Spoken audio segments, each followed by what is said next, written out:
A mini coastal storm is on the way. It's meteorologist Joe Martucci here, and this is a pretty weak coastal storm for all things considered. Rain will start 2 to 4 a.m. on Wednesday and sometime on Thursday evening.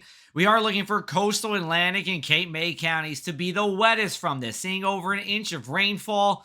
And the winds, yeah, they'll be gusty, but we've seen much worse in a coastal storm. Not really a big deal for us here.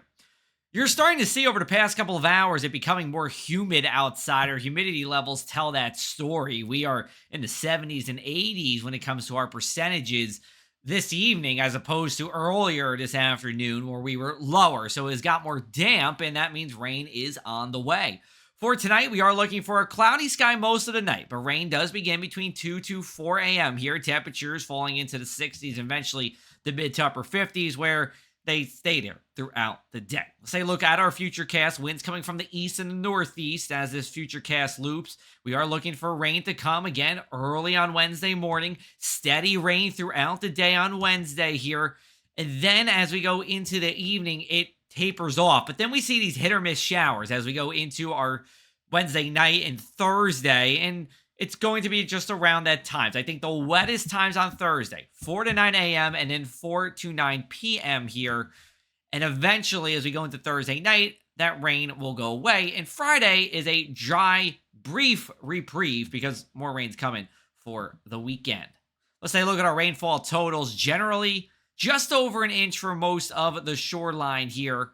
We go to our forecast wind gust during this time, and you see not all that gusty as we go into Tuesday night, even Wednesday morning, winds coming out of the east and the southeast, and they turn to the east and northeast as we go into the afternoon. Wind gusts up to around 40 miles an hour at times. It's going to be enough to topple over maybe a unfilled garbage can. The garden gnomes are going to get knocked over, but no wind damage or power outages expected from this.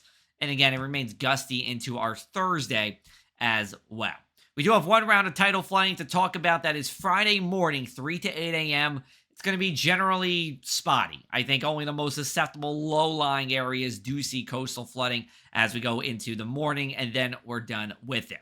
For your Wednesday, high temperatures only in the low 60s inland, upper 50s at the coast. We're not budging much from where we will be on Wednesday morning. Wednesday night, temperatures falling into the 50s here. Northeast wind. It's going to be a raw, gusty night. Might even hear that wind howling through the trees. And then here's a look at our inland 7-day forecast. Rain on the way again, Saturday and Sunday. This primarily looks to be a Sunday event as opposed to a Saturday event. That's changed from my previous forecast.